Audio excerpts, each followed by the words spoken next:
하나님의 말씀을 보겠습니다. 하나님의 말씀은 마가복음 10장 우리 17절에서 22절입니다. 자, 우리 같이 한 목소리로 읽겠습니다. 예수께서 길에 나가실새 한 사람이 달려와서 꿇어 앉아 묻자오되 선한 선생님이여 내가 무엇을 하여야 영생을 얻으리까? 예수께서 이르시되 내가 어찌하여 나를 선하다 일컫느냐? 하나님 한 분 외에는 선한 이가 없느니라. 내가 계명을 안 하니 살인하지 말라, 간음하지 말라, 도둑질하지 말라, 거짓 증언하지 말라, 속여 빼앗지 말라, 내 부모를 공경하라 하였느니라. 그가 여짜오되 선생님이여 이것은 내가 어려서부터 다 지켰나이다. 예수께서 그를 보시고 사랑하사 이르시되 내게 아직도 한 가지 부족한 것이 있으니 가서 내게 있는 것을 다 팔아 가난한 자들에게 주라. 그리하면 하늘에서 보화가 내게 있으리라. 그리고 와서 나를 따르라 하시니 그 사람은 재물이 많은 고로 이 말씀으로 인하여 슬픈 기색을 띠고 근심하여 가니라. 아멘. 할렐루야. 하나님의 은혜와 복이 오늘도 주님 앞에 나온 우리 사랑하는 성도 여러분 삶 속에 가정 속에 늘 항상 함께 하시기를 주님의 이름으로 축원합니다. 우리 옆에 분 손 붙잡고 서로 우리 이렇게 인사 나눕니다. 당신 때문에 정말 살만 납니다.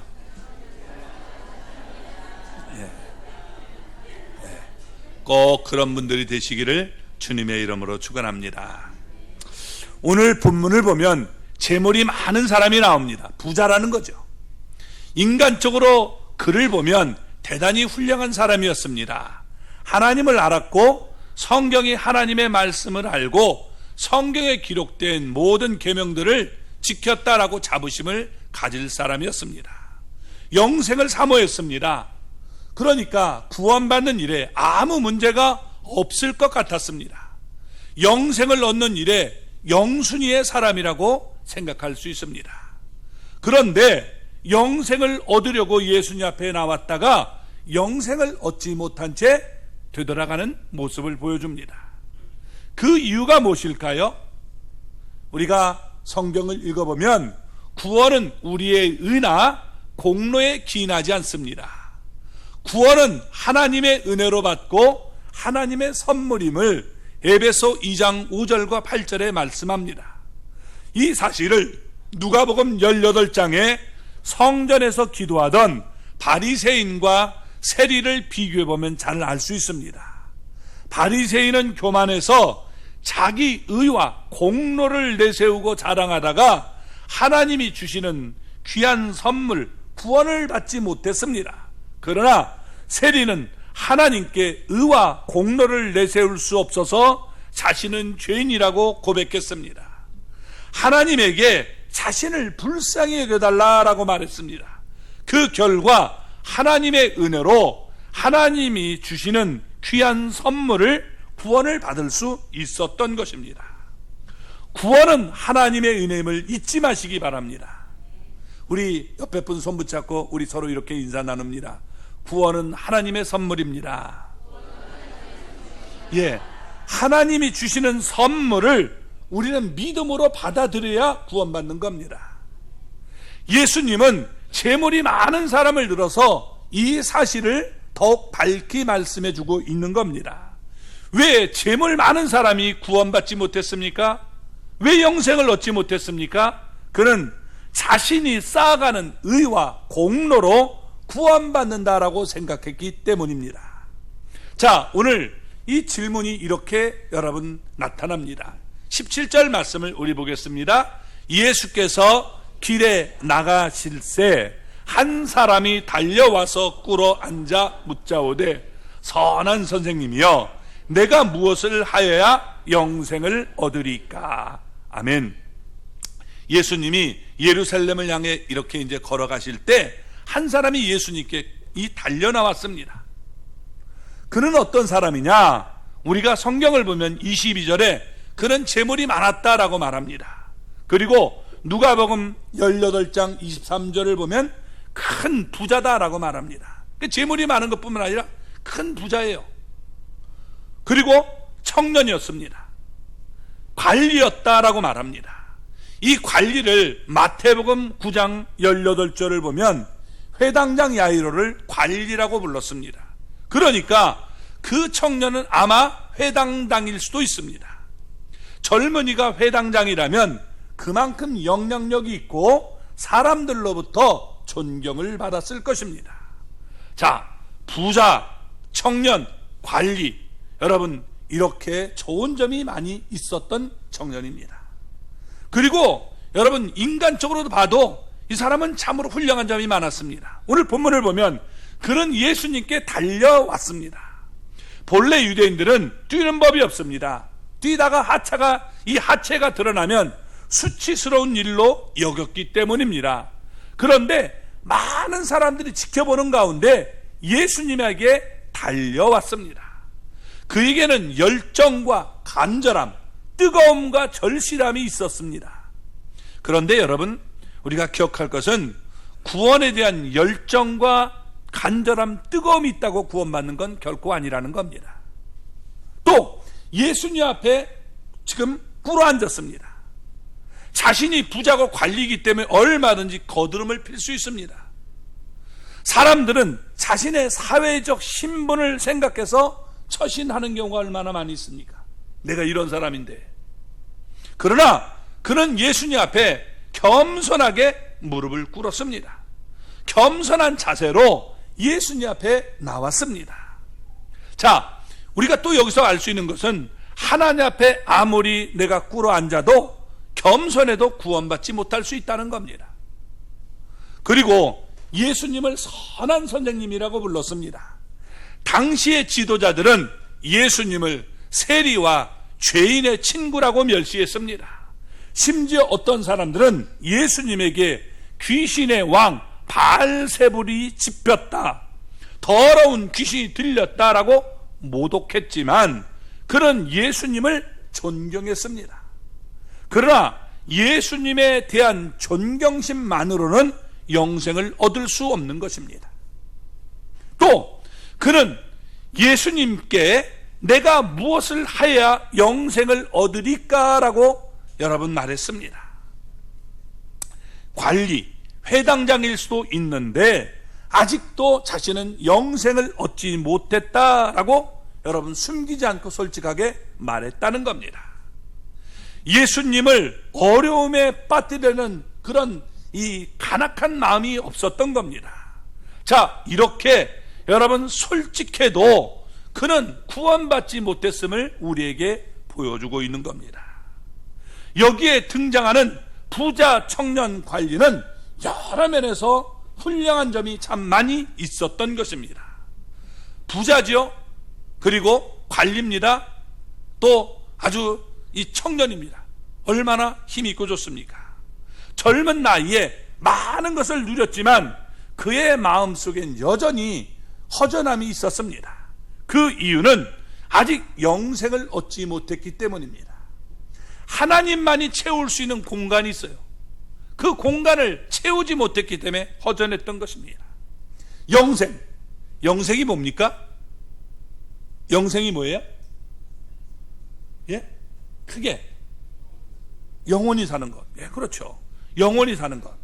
그게 맞지만 틀리기도 합니다. 왜냐하면 여러분 지옥에 가도 여러분 어떻게 해요? 사람이 죽는다고 그랬어요? 죽지 않는다고 그랬어요? 그러면 그것도 영생입니까? 그렇죠? 그러니까 여러분 영생은 우리가 영원히 살지만 우리가 고통당하며 부끄러움 당하는 것은 그건 영생이라고 말할 수가 없다는 겁니다. 따라서 영생은 삶의 길이보다 삶의 질이라고 말할 수 있는 겁니다. 삶이 여러분 질이 아름다워야 그게 영생이 되는 겁니다. 자, 부자 청년 관리는 예수님께 영생에 대해서 물었고 그가 떠난 후에 예수님은 이렇게 말씀을 했습니다. 23절을 보면 이렇게 말합니다. 하나님의 나라에 들어가기가 심히 어렵도다. 그러면서 제자들은 26절에 누가 구원을 얻을 수 있을까라고 말을 했습니다. 자, 영생을 얻는다, 하나님 나라에 들어간다, 구원을 얻는다. 이것은 표현만 다를 뿐이지 다 똑같은 뜻입니다. 그러니까 여러분, 구원받는다는 것은 하나님의 나라에 들어가서 행복한 삶을 사는 것이고 영원히 살게 되는 것을 얘기해 주고 있는 겁니다. 영생을 원하지 않는 사람은 없지만 영생을 우리가 엉뚱한 것을 찾기 때문에 영생을 얻지 못하는 사람들이 대부분입니다. 영생은 누가 줄 수 있어요? 하나님이 줄 수 있는 거예요. 근데 하나님이 아닌 것에 가서 하나님 앞에 영생을 달라, 구원을 달라, 내가 천당에 갈 수 있게 해달라? 그건 잘못된 모습이 되는 겁니다. 이 세상 우주 만물을 창조하신 하나님이 여러분 그것을 주셔야 되는 겁니다. 자, 그가 영생을 얻기 위해서 예수님 앞에 나온 것은 참으로 잘한 일입니다. 왜냐하면 여러분, 예수님은 우리가 어떤 분입니까? 요한일서 우리 5장 20절 말씀을 볼까요? 우리가 참된 자 곧 그의 아들 예수 그리스도 안에 있는 것이니 그는 참 하나님이시요 영생이시니라. 아멘. 예수님은 참 하나님이시고 영생이십니다. 그러니까 예수님 앞에 나온 것은 정말 잘한 거예요. 예수님이 누구라고요? 참 하나님이시고 그분은 영생이셔요. 그러니까 너무 잘한 거죠. 자, 예수님은 분명히 여러분 하나님의 아들로서 영생이 되시는 분임을 얘기해 줍니다. 이단이 여러분 왜 무서운 줄 압니까? 이단에 빠지면 안 되는 이유가 여러분 예수님 안에 있는 사람을 예수님 바깥으로 끌어내는 거예요. 그래서 여러분 어떻게 돼요?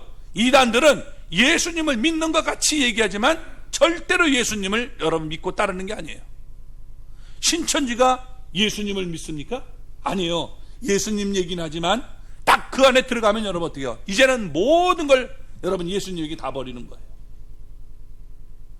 그 이만희가 여러분 구원자가 되고 그런 모습을 봅니다. 성경에 어디가 그렇습니까? 예수님이 영생이기 때문에 예수님을 내가 내 안에 모시고 받아들여 영생이 나타나는 거죠. 이만희가 어떻게 영생을 줍니까? 다른 것이 어떻게 줍니까?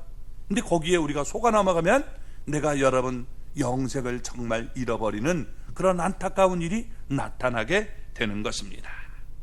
예수님만이 영생을 줄 수 있습니다. 아멘. 자, 부자 청년 관리는 제대로 예수님 앞에 나왔어요.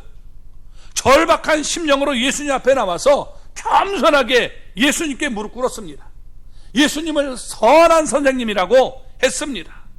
다 잘했어요. 그러면서 예수님에게 내가 무엇을 하여야 영생을 얻을 수 있습니까? 라고 말했습니다. 여러분, 유대교는 율법주의입니다. 율법이 명하는 것을 행해야 영생을 얻을 수 있다라고 여겼던 겁니다. 따라서 유대교에 젖어 있는 부자 청년 관리는 무엇을 하여야 영생을 얻을 수 있는지 예수님 앞에 물어볼 수밖에 없었던 것입니다. 만일 어떤 사람이 우리에게도 똑같이 여러분 질문을 던진다면 우리가 어떻게 영생을 얻을 수 있습니까? 우리가 어떻게 천국에 갈 수 있습니까? 우리가 어떻게 구원받을 수 있습니까? 이렇게 묻는다면 어떻게 대답하겠습니까? 분명한 여러분 대답을 하시기 바랍니다. 아멘? 여기에 확신이 없으면, 흔들리면 여러분 우리가 악한 것에 속을 수 있어요. 우리 어렸을 때 자녀들에게 그런 경우 하잖아요. 옆에 있는 사람이 장난친단 말이에요. 예은아, 너희 엄마 저 아니야. 너희 엄마 내가 알아.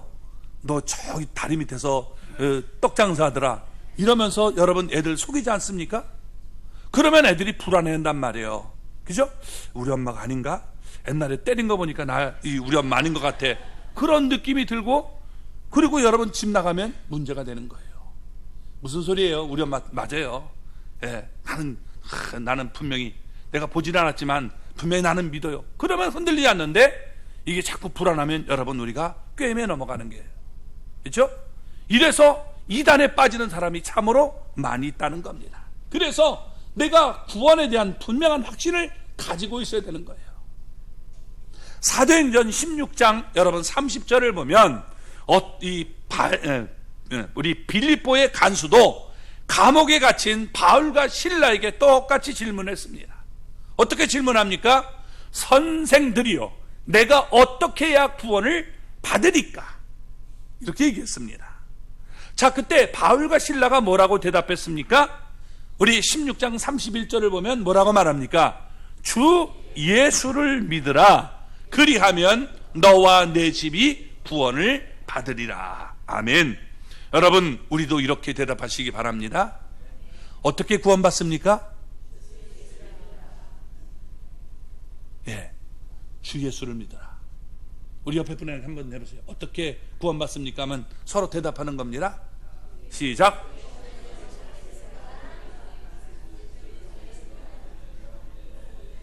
예, 여러분 분명한 대답을 하시기 바랍니다. 아멘. 자, 예수님의 대답입니다. 우리 18절을 보겠습니다. 예수께서 이르시되 내가 어찌하여 나를 선하다 일컫느냐? 하나님 한 분 외에는 선한 이가 없느니라. 아멘. 자, 나를 믿으면 돼, 이렇게 얘기하면 참 좋겠는데 예수님이 그렇게 말씀하지 않았어요. 의의 대답을 합니다. 왜 그러냐? 지금 부자 청년 관리를 잘못을 깨우치기 위해서 예수님이 이렇게 말씀하고 있는 겁니다. 지금 이 청년이 예수님을 존경한다는 뜻에서 선한 선생님이라고 불렀습니다. 자, 그런데 예수님은 선하다는 말은 함부로 사용하면 안 된다는 거예요. 선한 분은 오직 하나님밖에 없다라고 얘기를 합니다. 자, 이 말씀은 뭐냐? 여러분, 예수님은 오늘 말씀을 보면 어떤 분이에요? 선한 분이에요? 선하지 않은 분이에요? 선한 분이에요? 확실하십니까? 예. 왜 그러냐? 예수님 자신이 하나님이심을 분명히 지자네들에게 말씀하셨단 말이에요. 그렇죠? 예수님은 선한 분이에요. 아멘? 예. 여러분, 이 말씀을 가지고 이단들은 또 이렇게 장난치는 거예요. 예수님이 하나님 한 분 외에는 선한 분이 없느니라 했지 않느냐? 그러니까 예수님이 이렇게 말씀하신 것은 예수님은 선하지 않다라고 얘기를 하는 사람이 있습니다. 그게 어디냐? 여러분, 여호와의 증인들이 그렇게 얘기하는 거예요. 예수님은 하나님이 아니고 선한 분이 아니다 라고 얘기합니다. 근데 예수님이 여러분 그렇게 얘기하는 게 아니에요. 예수님은 계속적으로 어떻게 해요? 하나님의 아들을 얘기하시고 자신이 하나님 되심을 얘기하지 않았습니까? 우리가 계속 마가복음을 통해서 나눴던 거 아닙니까? 자, 그런데 이 사람은 예수님을 선하다라고 불렀는데 이게 선하다는 말이 너도 선하고 나도 선한 이런 식으로 얘기를 하는 거예요. 그러니까 이 잘못된 것을 지금 가르쳐 주기 위해서 하나님 외에는 선한 것이 없다라고 말씀해 주고 있는 겁니다. 마태복음 여러분 19장 16절을 보면 병행 구절을 이렇게 얘기합니다. 선생님이여, 내가 무슨 선한 일을 하여야 영생을 얻으리까? 그러니까 당신도 선한 분이고 선한 행동을 하는데 나도 선한 행동을 해서 구원받고 나도 이렇게 정말 멋진 삶을 살았으면 좋겠습니다 라고 말하고 있습니다. 예수님도 선하고 나도 선하다. 그러니까 동급으로 보는 거예요.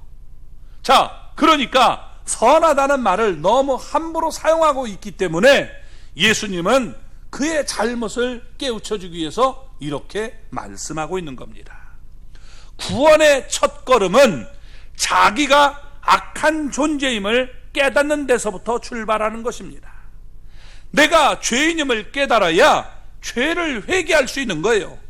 그리고 하나님이 보내주신 예수 그리스도를 믿음으로 우리가 받아들여서 영생을 얻게 되는 겁니다.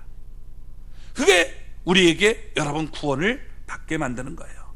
그런데 부자 청년 관리는 자기가 죄인이라고 깨닫지 못했습니다. 자기 자신은 선한 일을 하기 때문에 선한 사람으로 여겼고, 그리고 여러분 어떻게 해야 돼요? 내가 이렇게 더 선한 일을 쌓으면 나는 예수님처럼 이렇게 정말 선한 사람으로 구원받지 않겠느냐라고 말하고 있는 겁니다. 이것을 예수님은 잘못을 꾸짖고 있는 것입니다. 내가 어찌하여 나를 선하다고 일컫느냐? 이 말은 예수님이 선하지 않다 하는 말이 아니라, 이게 지금 나를 선하다고 하는 이유는 사람으로서 네가 선하다고 하는데 그 그것 아니다 라고 말하고 있는 거예요. 하나님 한 분 외에는 선한 이가 없느니라. 하나님만이 선하다라고 말씀하고 있는 거죠. 여러분, 사람은 아무도 선하지 않아요. 아멘? 바울은 이 사실을 분명히 우리에게 지적해 주었습니다. 로마서 여러분 3장 우리 10절에서 12절까지 한번 읽어볼까요? 기록된 바 의인은 없나니 하나도 없으며 깨닫는 자도 없고 하나님을 찾는 자도 없고 다 치우쳐 함께 무익하게 되고 선을 행하는 자는 없나니 하나도 없도다. 아멘. 사람은 모두 악한 존재이고 분명히 죄인임을 밝히고 있는 것입니다. 그러나 분명히 예수님은 선하신 분입니다. 왜? 예수님은 하나님이 되시기 때문입니다. 여기서 부자 청년 관리는 예수님을 하나님으로 믿고 예수님을 선한 선생님이라고 부른 것이 아닙니다. 선하다는 의미를 사람들 중에서 뛰어난 분이다 라고 여러분 얘기하고 있는 거죠. 그래서 선하다는 단어의 의미를 막연하게 사용하고 있기 때문에 예수님은 아무렇게나 사용하면 안 된다라고 꾸짖고 가르쳐주고 있는 것입니다. 이것은 유대교의 율법주의를 지적해주고 있는 것입니다. 그 후에 예수님은 부자 청년 관리가 스스로 이 자신은 선하지 않다는 사실을 깨닫게 하기 위해서 말씀을 하게 되는 겁니다. 그래서 19절에 이렇게 얘기합니다. 한번 읽어볼까요? 내가 계명을 안 하니 살인하지 말라, 간음하지 말라, 도둑질하지 말라, 거짓 증언하지 말라, 속여 뺏지 말라, 내 부모를 공경하라 하였느니라. 아멘. 성경의 말씀을 요약해서 말씀해 주었습니다. 자, 예수님이 말씀한 계명들은 10계명이 이 돌비에 새겨졌죠. 이 둘째 이 돌판에 새겨진 말씀들을 예수님은 지금 그 부자 청년 관리에게 말씀해 준 겁니다. 10계명의 첫 번째 이 돌판에 새겨진 계명들은 하나님과의 관계에 여러분 다루어진 내용들입니다. 두 번째 이 돌판은 우리가 이웃과의 관계를 말씀해 주고 있는 내용들입니다.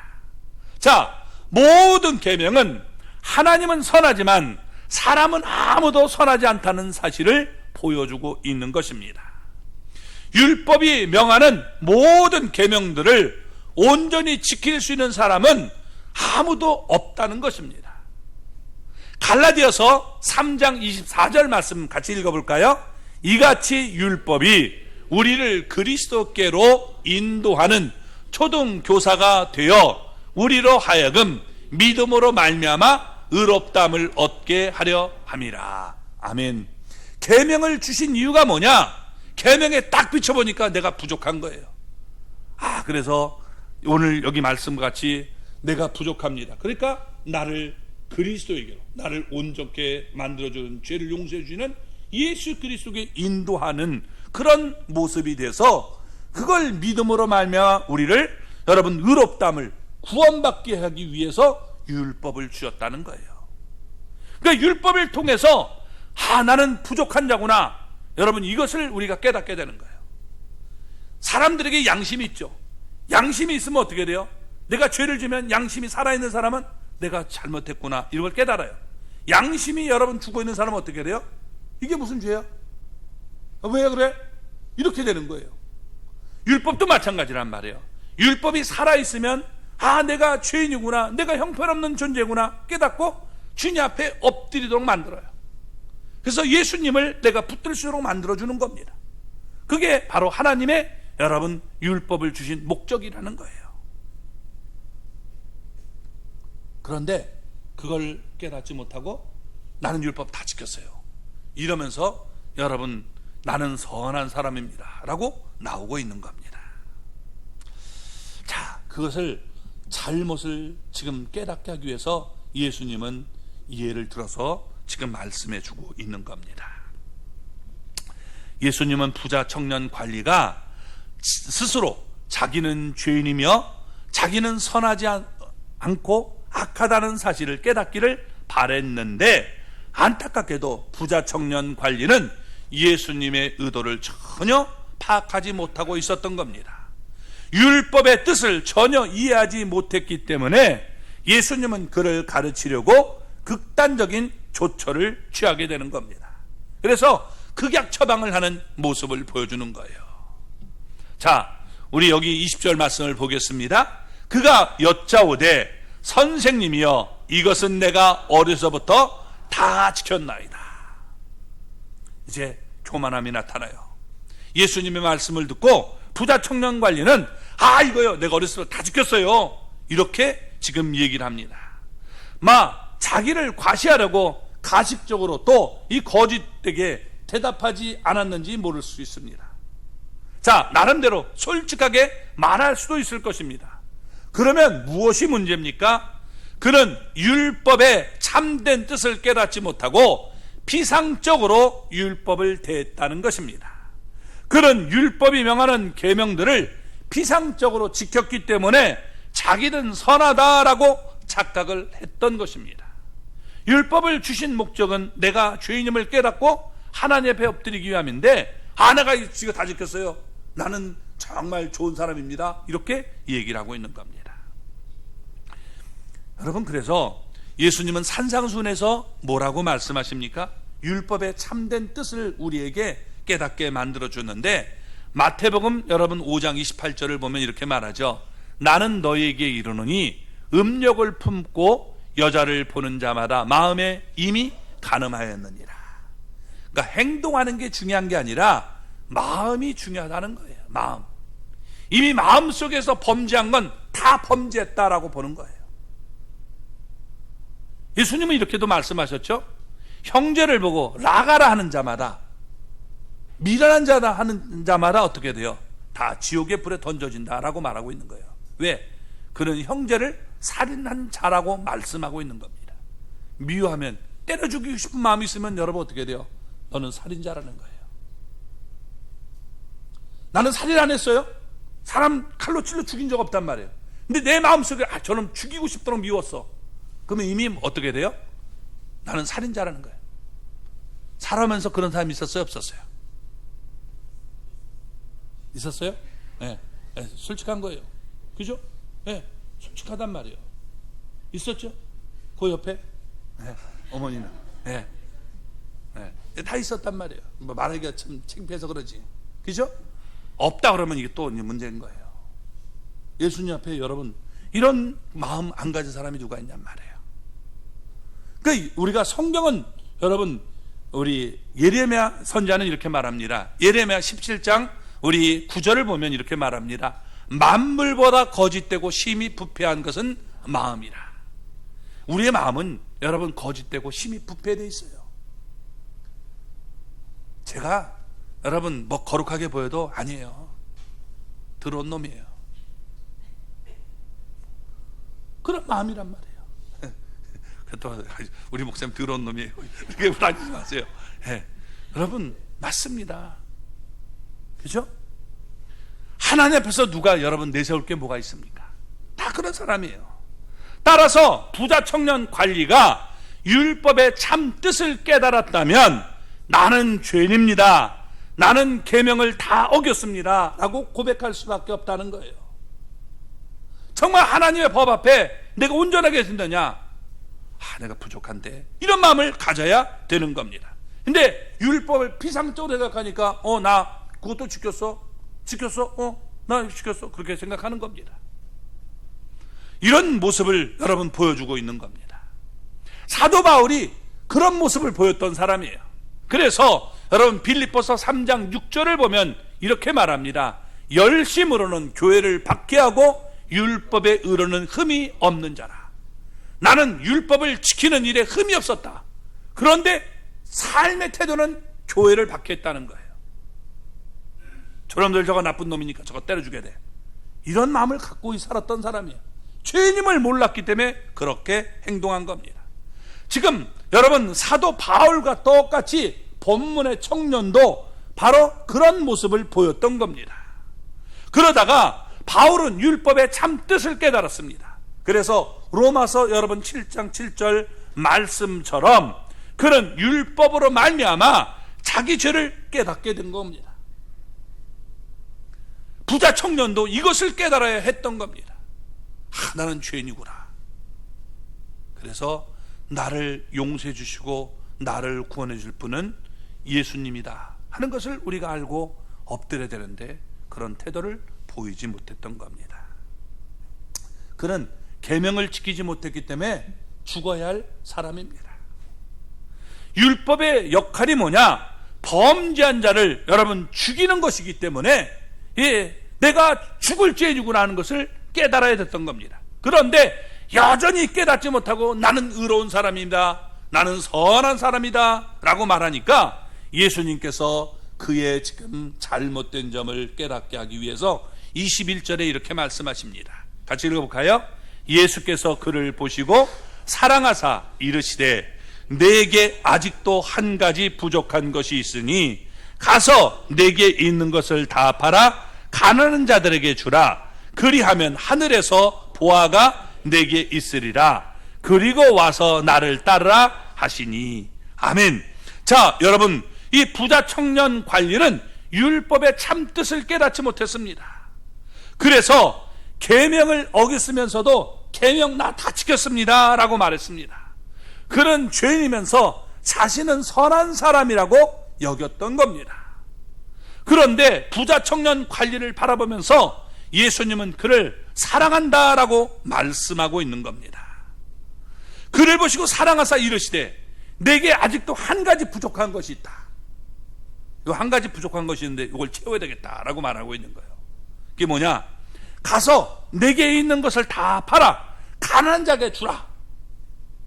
그리하면 하늘에서 보화가 내게 있으리라. 그리고 와서 나를 따르라 라고 말씀했어요. 여러분, 이 말씀이 무슨 말입니까? 우리가 구원받으려면 우리 가난하게 되죠? 다 팔아가지고 가난한 사람에게 나눠줘야 되죠? 그래야 됩니까? 예? 바르게 살지 못한다니까 지금. 예, 여러분 보세요.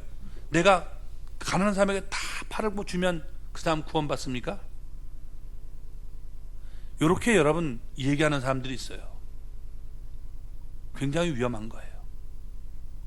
자기의 막 이 거룩함을 드러내기 위해서 내가 있는 걸 다 가난한 자에게 나눠줘야 돼야 구원받는다. 그건 여러분 이단 사상입니다. 잘못된 거예요. 그런 얘기가 아니에요. 결코. 만약에 그렇다면 부자는 여러분 구원받을 수 없죠. 그죠? 부자는 구원받을 수, 다 가난해야 우리가, 가난한 자만 우리가 천국 가는 거죠. 그래서 여러분 그런 이 잘못된 신학을 우리에게 가르쳐준 사람들이 있어요. 예수님이 말씀하신 건 그게 아닙니다. 자, 누가복음 우리 19장 41절을 보면 예수님은 예루살렘 성을 보시면서 울었습니다. 예루살렘 성을 보면서 멸망이 가까웠는데 예루살렘 성의 사람들이 깨닫지 못했기 때문에 예루살렘 성을 보시며 웃었던 거예요. 이때도 예수님은 깨닫지 못하는 그를 바라보면서 안타까운 마음으로 말씀하셨습니다. 뭐라고 말씀하십니까? 내게 아직도 한 가지 부족한 것이 있으니 가서 내게 있는 것을 다 팔아 가난한 자들에게 주라 라고 말씀했던 겁니다. 왜 예수님은 이처럼 말씀하셨습니까? 예수님은 부자 청년 관리가 이웃과 관련된 계명들만 아니라 하나님과 관련된 계명들을 어기고 있음을 깨닫기를 바랬던 것입니다. 10계명의 여러분 첫 번째 돌판에는 하나님과의 관계를 다루고 있는 4계명이 새겨져 있었습니다. 첫째 계명이 하나님 외에는 다른 신을 섬기지 말라, 우상을 우리가 만들지 말라, 하나님의 이름을 망령되게 부르지 말라, 안식일을 거룩하게 지켜라 라고 말씀했습니다. 그런데 본문에 등장하는 부자 청년 관리는 다른 신들을 섬기고 있었던 겁니다. 그의 신이 뭐냐? 여기 보면 재물인 거예요. 재물이 그의 신이었어요. 우상이었습니다. 입으로는 하나님의 이름을 부르지만 실제적으로 여러분 재물을 얻는 것이 그것이 행복이고 그것이 하나님이라고 생각했던 거예요. 안식일을 지키는 것도 외식적으로 돈을 어떻게 하면 많이 내가 벌 수 있을까, 거기에 관심을 두고 생각했던 겁니다. 아브라함의 우상은 그의 독자 여러분 이삭이었습니다. 그래서 하나님은 아브라함에게 그의 독자 이삭을 번제로 드리라라고 명했던 것입니다. 부자 청년 관리의 우상은 재물이기 때문에 그에게 있는 재물을 다 팔아서 가난한 자에게 주라라고 말씀했던 거예요. 그걸 버리라는 거죠. 이렇게 말씀하신 겁니다. 자, 그러면 왜 예수님은 부자 청년 관리에게 한 가지 부족한 것이 있다고 말씀했습니까? 그에게 부족한 한 가지는 무엇입니까? 그가 바라는 영생을 얻기 위해서 반드시 그가 있어야 할 한 가지는 구체적으로 무엇인지 여러분 우리가 볼 때 신명기 6장 5절을 보면 이렇게 말합니다. 너는 마음을 다하고 뜻을 다하고 힘을 다하여 내 하나님 여호와를 사랑하라 라고 명령하셨습니다. 자, 그러면 다른 신을 섬기지 않을 것이고 우상을 만들지 않을 것이고 하나님의 이름을 망령되게 부르지 않을 것이고 안식일을 거룩하게 지킬 것입니다. 자, 그러니까 부자 청년 관리에게 부족한 것이 무엇이냐라고 하면 하나님을 진심으로 사랑하는 마음이 없었다는 거예요. 네가 하나님 앞에 나와서 그런 뭘 계명 같은 걸 잘 지키는 것 같지만 그건 네가 만들어낸 우상을 지금 더 얻기 위해서 그걸 지금 하고 있는 것이지 네가 하나님을 사랑하는 마음으로 했느냐라고 말씀하고 있는 거예요.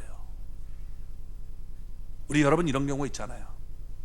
하나님 앞에 11조를 드려도 우리가 심으면 더 많이 거두니까 거두면 30배, 60배, 100배.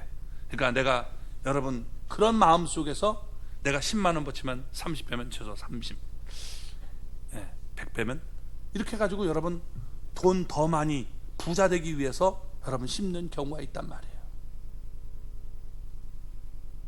요게 여러분 이게 하나님을 사랑하는 마음이 아니라 그저 돈을 더 어떻게 하면 내가 부자 될까 그렇게 사는 경향이 있잖아요. 내가 교회에서 사랑하는 성도들을 섬기고 사랑해서 요리하고 우리가 하는 게 아니라 어떻게 하면 하나님 앞에 내가 그러면 건강해진다. 그래서 건강을 얻기 위해서 여러분 그렇게 봉사하는 사람들이 있단 말이에요.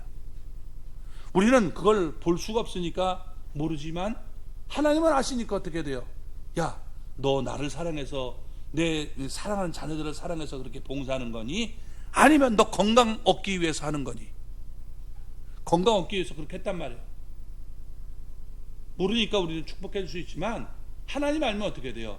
너 그건 신앙이 아니야, 우상이야, 이렇게 말하지 않겠습니까? 그건 진정한 여러분 우리가 섬김이라고 말할 수가 없는 겁니다. 그러니까 여러분 예수님께서는 너에게는 그것이 지금 우상으로 있기 때문에 하나님 앞에 온전히 의지하고 나오지 못한다. 하나님을 네가 믿는 것이 아니다 라고 말씀해서 네가 의지하고 있는 재물 다 그걸 팔아가지고 가난한 자에게 줘라. 가난한 자에게 주면 어떻게 돼요? 돌아볼 수가 없어요. 그죠? 집에다 놔두면 어떻게 돼요? 내가 또 이제 돌아가서 그거 챙길 수 있는데 가난한 자에게 주면 여러분 이제 내가 얻을 수 없잖아요. 그러니까 그렇게 지금 주님은 말씀하셨던 겁니다. 그래서 22절을 보니까 뭐라고 말합니까? 그 사람은 재물이 많은 고로 이 말씀으로 인하여 슬픈 기색을 띠고 근심하며 가니라. 아멘. 부자 청년 관리는 예수님을 따르지 않고 자기의 길로 갔다는 거예요. 내가 이 재물이 너무 많은데 이걸 다 포기해? 아니야, 난 하나님 포기해도 난 이 재물 못 포기해. 이러고서 여러분 그는 자기의 길로 갔던 겁니다. 그는 영생인 예수님을 사모해서 나온 것이 아니라 정함이 없는 재물을 선택했다는 겁니다. 그래서 여러분 그는 구원받지 못한 거예요. 그는 현세 때문에 미래를, 잠깐 때문에 영혼을 잃어버린 사람이 되고 만 것입니다. 땅의 것에 집착해서 위의 것을 놓쳐버리고 말았습니다. 마태복음 13장에 나오는 비유입니다. 천국은 밭에 감추인 보화 같고 극히 값진 진주와 같다라고 말했습니다. 그러니까 이것을 소유하기 위해서 다 팔아서는 그걸 얻어야 된다라고 말하고 있는데, 여러분 이 부자 청년은 그렇지 못했다는 거예요. 반면에 여러분 세리장 삭개오는 그렇게 했습니다. 바울도 그렇게 했습니다. 그래서 그들은 영생을 얻었지만 부자 청년 관리는 그렇게 하지 못해서 결국은 넓은 길, 멸망의 길로 걸어가고 말았다는 것입니다. 우리 이 시간 여러분, 우리 주님 앞에 나오는 길을 막는 우상을 다 제거해 버리시기 바랍니다. 아멘. 그것 때문에 나오지 못하면 여러분 어떻게 해요? 그걸 과감하게 버려야 돼요. 어떤 사람은 건강, 이 건강 때문에 여러분 예수님 앞에 온전히 나오지 못한 사람이 있어요. 어떤 사람은 재물, 돈 벌어야 된다. 그것 때문에 나오지 못하면 안타까운 거죠. 어떤 사람은 자존심, 다 달라요. 그걸 여러분 내가 버리고 주님을 붙들 때 우리가 영생을 얻게 되는 겁니다. 따라서 여러분 우리가 예수님과 함께 좁은 길을 걸어갈 수 있는 우리 모두가 되기를 바랍니다. 끝까지 예수님을 우리가 부인하지 않고 예수님을 우리가 예수님과 함께 걸어가는 저와 여러분이 되기를 주님의 이름으로